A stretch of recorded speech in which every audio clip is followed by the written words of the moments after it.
Hi everyone, welcome to neoelectronicsworld once again. Today we are going to discuss about the operation of BJT, and we know what is BJT, that is a bipolar junction transistor. For a BJT there are four modes of operation. First one active, then saturation, cutoff and reverse active modes. As we all know, the function of a BJT is amplification and switching.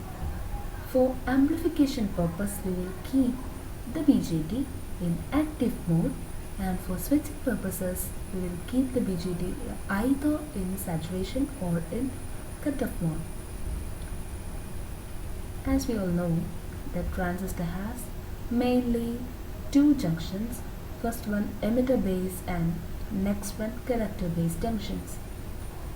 For active mode of operation, we will keep this emitter base junction as forward bias condition and collector base junction as reverse bias condition. And by keeping in this structure, we will get the transistor as an amplifier. Then saturation mode, that is emitter base junction and collector base junction will be forward biased, and the transistor will be acting as a switch which is on. Similarly, both the junctions are kept in reverse mode bias condition to get the transistor in off state. That is, the transistor acts as a switch off in condition. Reverse active is rarely used, and it's just the opposite of active mode. That is, emitter base junction will be reverse biased and collector base junction will be forward biased in condition. These are the major four modes of operation of a BJT. This is an NPN transistor. This is emitter, then base and collector. This NPN transistor is now kept in active mode. That is, this emitter base junction is in forward bias condition and collector base junction is in reverse bias condition. This VEE and VCC are the voltage sources that will supply biasing potential. Here we know that the majority carriers of N region are electrons and P region are holes. The electrons in the N region will move towards P region since it is forward biased here, and holes in this P region will move towards the N region, that is towards the emitter. So the electrons flow from emitter to collector and holes flow from base to emitter. This is in the case of NPN transistor. For PNP transistor, the case will be different. Since holes are flowing from base to emitter, the direction of current will be in the same direction of holes. That is, emitter current will be flowing from the region left side, that is, right side. From the right side, the current will be flowing to left side since the holes are moving from right to left. The current will be from right to left.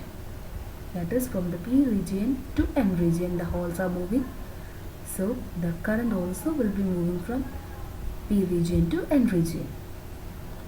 And the electrons that are reaching this P region will undergo in a process of recombination. That is, the electrons and the holes will recombine together at the P region, that is the base region. And the size of the P region will be very small, that is the base region will be very small. So the number of electrons or the amount of electrons that are getting recombined at the base region are very small. So these electrons will move towards the collector region and it will get collected at the collector, and the size of the collector region is much greater than all this emitter and base region. The current flowing from the end region, that is the collector region, will be towards the P region, that is collector current will flow from the collector to base. Emitter current will flow from the base to emitter, and base current will flow towards the base. Therefore, we can see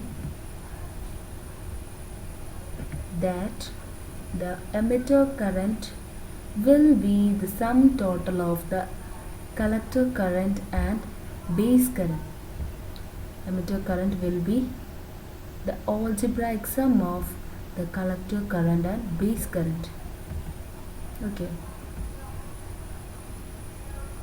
Here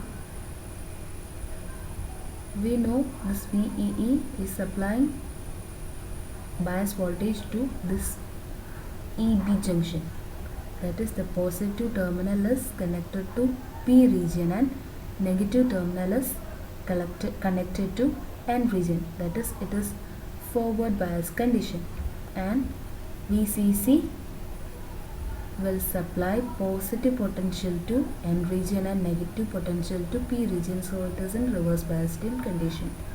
So we have familiarized with the active mode of operation.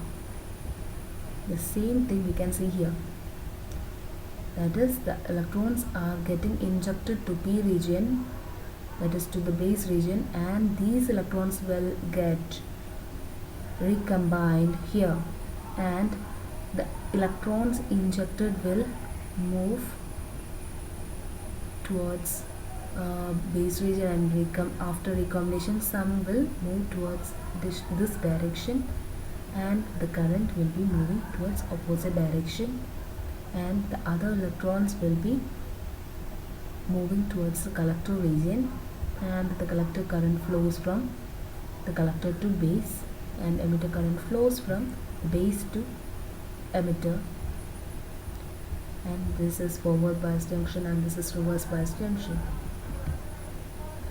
We know that the function of a transistor is to carry a signal or transfer a signal from low resistance region to high resistance region. So the name transistor came, that is transfer resistor. The transfer resistor made the name transistor. I hope all have understood the video, that is the modes of operation of BJT, and the operation of BJT is very simple. We have studied about the active mode of operation. It's very simple. The direction of electrons will be just the opposite to the direction of current, or the direction of holes will be the same as that of direction of current, and the first junction forward bias junction and next junction reverse bias junction, and these bias conditions that are applied at this transistor makes the transistor to operate in different modes. In the case of reverse active mode, these junctions will be remaining as such, and this bias conditions that we are applying will be changing. This positive terminal will be connecting to N region and negative terminal to P region in the case of reverse active mode, and also this collector base junction will be getting a forward bias condition in the case of reverse active mode. In saturation and cutoff, both the junctions will be in same bias condition, that is the first NP junction, that is the emitter base junction will be forward biased, and collector base junction also will be in forward biased condition in saturation mode. And for the cutoff mode, this junction will be, first junction will be in reverse bias and second junction also will be in reverse bias condition. That is, for getting reverse bias condition, we have to connect this P region to the negative terminal of a battery or a cell, and N region must be connected to a positive terminal of a battery in order to get a reverse bias condition here. The N region should be connected to positive terminal and P region should be connected to negative terminal to get a reverse bias condition here. Here you can see a reverse bias condition. So while we keep both the junctions as reverse biased condition, we will get cut-off condition. That is, the transistor will be acting as switch which is off in state. The process of recombination that is happening at the P region reduces the number of electrons that are reaching at the collector, but the thickness of base is very less, so the number of electrons that are getting accumulated at this base region will be much small. I hope all have understood the video very much. Only 4 modes of operations are there for a BJT. I recommend you have to subscribe the channel as you like this channel, and